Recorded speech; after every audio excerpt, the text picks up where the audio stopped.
it strikes me as odd that someone would have religion in their life and also a psychiatrist. Really? Yes, because I feel like they are. Why? Because I feel like they're redundant in what they do. Like you used to go to confession and tell your sins to the priest. I did that many times. I did too as a Catholic, of course. Scared the shit out of me. and then you went to a psychiatrist.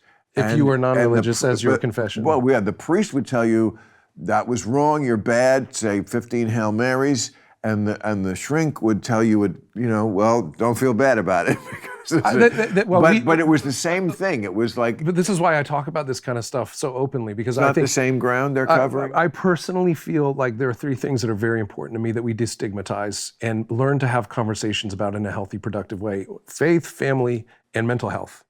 And mental health is something I've struggled with. You don't know much about me personally, but I've been very open with my struggles. I'm bipolar. I have ADHD. Been diagnosed with that, and I'm a suicide survivor. It's when I was 35. 35? Yeah, not long ago. I'm 41 now. And so why didn't it work? I, weirdly, while it was happening, I saw my kids, but they were grown. And they were totally calm and emotionless. And they said, "Dad, we want you here. We want you to see all this." And so I climbed up out of it. But what the made you so sad? Depression is crazy, dude. Oh, yes, it is. Depression is crazy. So it's just a chemical thing. Yeah. Yeah. Oh, and you wouldn't believe the power that it has over you. It doesn't matter how many muscles you got. Dude. No, it totally. And it is a chemical. I couldn't get out of bed. There were people. Mike Wallace was one of them. I think Dick Cavett was another one. You may not know these people there, but they were stars of an ilk in their day. Talked about how they were in therapy for years, and then they just gave him a pill.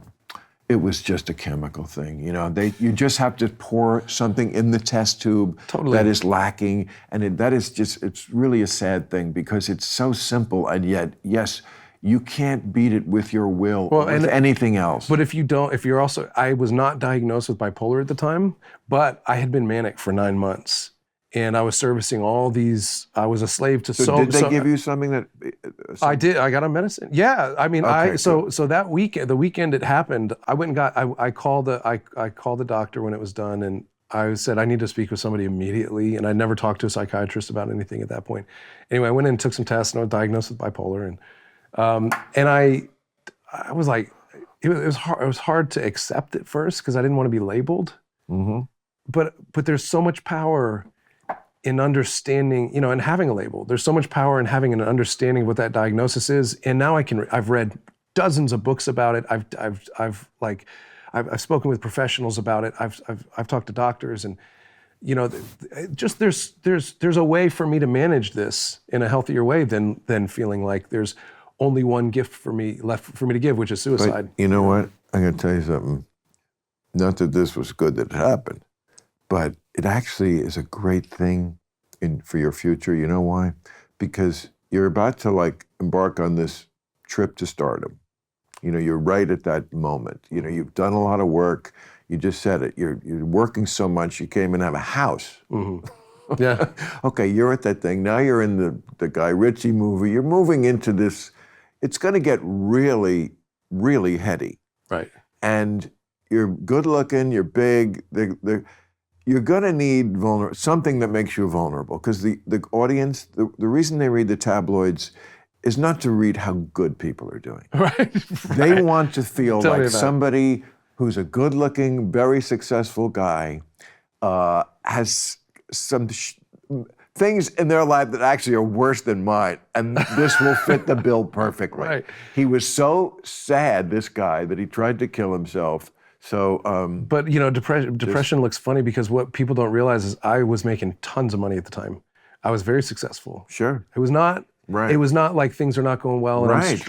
I'm crumbling under the weight of society right now. Like, this was the opposite.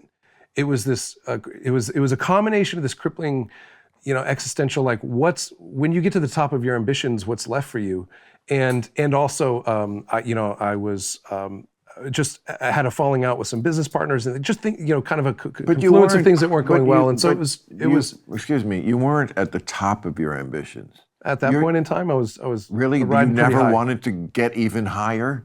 Come on, you're just getting there now. You You're gotta not even understand, there yet. I had been, I'm more a creator than an actor, right? I like being at the genesis of ideas. I had written I was ghostwriting for people, so I was writing manuscripts for people, selling screenplays. I was directing films. I was starring in a show. I mean, there was a lot, dude. I was taking all the boxes. Like, you kind of go like, there's not much but there's higher. There's just different. But there's a level of doing that you're about to get to, that you're doing those things you just ticked off on your hand, but on a better level. You're working. You're getting the best scripts. Totally. You're working with the best directors. This is what's happening now. I totally understand. Right. You're getting your own shit made. There is a level. Right. So embrace it. Too. How old are your kids? We just had a birthday yesterday. They were 11, 10, and 8. Oh. All boys. All boys, and all bunched together. That's good. Makes it easier, right? No? Yeah, I guess. If we're out of baby phase, perhaps. And you're going to have more? No, dude. No, it's not possible now. Hey, thanks for watching the clip. Hit the subscribe button now so you never miss out on our Club Random content that's posted daily.